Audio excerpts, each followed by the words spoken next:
Jonah. Chapter 1. The word of Jehovah came to Jonah, the son of Amittai, saying, Get up, go to Nineveh the great city, and proclaim judgment against her, for their wickedness has come to my attention. But Jonah got up to run away from Jehovah to Tarshish. He went down to Joppa and found a ship going to Tarshish.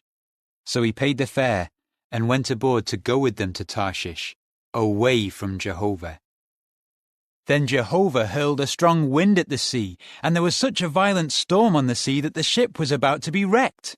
The mariners were so frightened that each of them began to call on his God for help, and they began throwing the articles of the ship into the sea to make it lighter. But Jonah had gone down into the inner part of the ship, where he lay down and fell fast asleep. The ship captain approached and said to him, Why are you sleeping? Get up! Call out to your God. Perhaps the true God will show his concern for us, and we will not perish. Then they said to one another, Come, let us cast lots to find out who is to blame for this calamity. So they cast lots, and the lot fell to Jonah. They said to him, Please tell us, who is to blame for this calamity that has come upon us? What is your work, and where do you come from? What is your country, and from what people are you? He replied, I am a Hebrew, and I fear Jehovah, the God of the heavens, the one who made the sea and the dry land. At this the men became even more afraid, and they asked him, What have you done? The men learned that he was running away from Jehovah, because he had told them. So they said to him, What should we do to you to make the sea calm down for us? For the sea was growing more and more stormy. He replied, Lift me up and throw me into the sea, and the sea will calm down for you, for I know that it is because of me that this violent storm has come upon you. However, the men rowed hard to bring the ship back to dry land, but they could not, because the sea grew more and more stormy around them. Then they called out to Jehovah and said, Ah, now, O Jehovah, please, may we not perish because of this man. Do not hold us responsible for innocent blood, since you have done as you pleased, O Jehovah. Then they lifted Jonah up and threw him into the sea, and the sea ceased its raging. Then the men were struck with great fear of Jehovah, and they offered a sacrifice to Jehovah and made vows. Jehovah now sent a huge fish to swallow Jonah, so that Jonah came to be in the belly of the fish for 3 days and 3 nights. Chapter 2. Then Jonah prayed to Jehovah his God from the belly of the fish, and he said, Out of my distress I called out to Jehovah, and he answered me. Out of the depths of the grave I cried for help. You heard my voice. When you threw me to the depths, into the heart of the open sea, then the currents engulfed me. All your breakers and waves swept over me. And I said, I have been driven away from your sight. How will I gaze again upon your holy temple? Waters engulfed me and threatened my life. The watery deep closed in on me. Weeds were wrapped around my head. To the bottoms of the mountains I sank down. The bars of the earth were closing upon me forever. But out of the pit you brought up my life, O Jehovah my God. When my life was ebbing away, Jehovah was the one whom I remembered. Then my prayer came into you, into your holy temple. Those who are devoted to the worthless idols forsake their source of loyal love. But as for me, with the voice of thanksgiving I will sacrifice to you. What I have vowed, I will pay.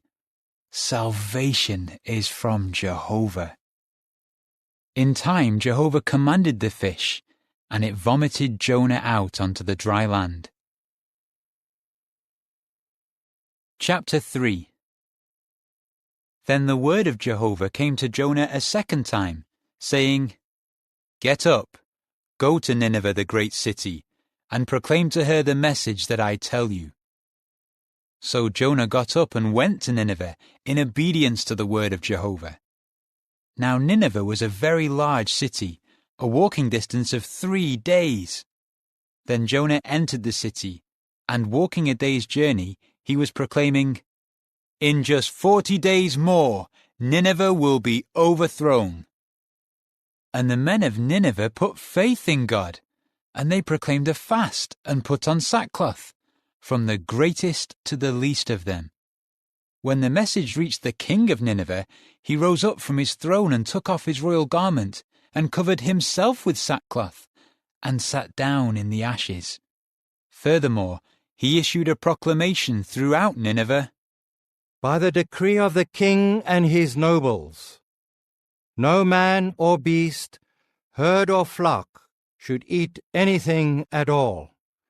They should not take food, nor should they drink any water. Let them be covered with sackcloth, both man and beast, and let them call out earnestly to God, and turn from their evil ways and from the violence they practice. Who knows whether the true God may reconsider what he intends to do, and turn from his burning anger, so that we may not perish." When the true God saw what they did, how they had turned back from their evil ways, he reconsidered the calamity that he said he would bring on them, and he did not bring it. Chapter 4. But this was highly displeasing to Jonah, and he became hot with anger. So he prayed to Jehovah, Now, Jehovah, was this not my concern when I was in my own land? That is why I tried to flee to Tarshish in the first place, for I knew that you are a compassionate and merciful God, slow to anger and abundant in loyal love, one who feels grieved over calamity. Now, O Jehovah, please take away my life, for it is better for me to die than to live." Jehovah asked, "Is it right for you to be so angry?" Jonah then went out of the city and sat down east of the city. He made a shelter for himself there and sat in its shade to see what would happen to the city. Jehovah God then provided a bottle gourd plant to grow up over Jonah, to give him shade for his head and to relieve his misery. And Jonah was very pleased with the bottle gourd plant. But the true God sent a worm at the break of dawn on the next day, and it attacked the bottle gourd plant, and it withered. When the sun began to shine, God also sent a scorching east wind, and the sun beat down on Jonah's head, and he grew faint. He kept asking to die, and he kept saying, "It is better for me to die than to live." God asked Jonah, "Is it right for you to be so angry over the bottle gourd plant?" At that he said, "I have a right to be angry, so angry that I want to die."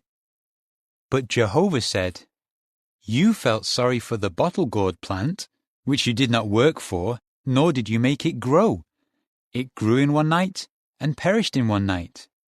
Should I not also feel sorry for Nineveh, the great city, in which there are more than 120,000 men, who do not even know right from wrong, as well as their many animals?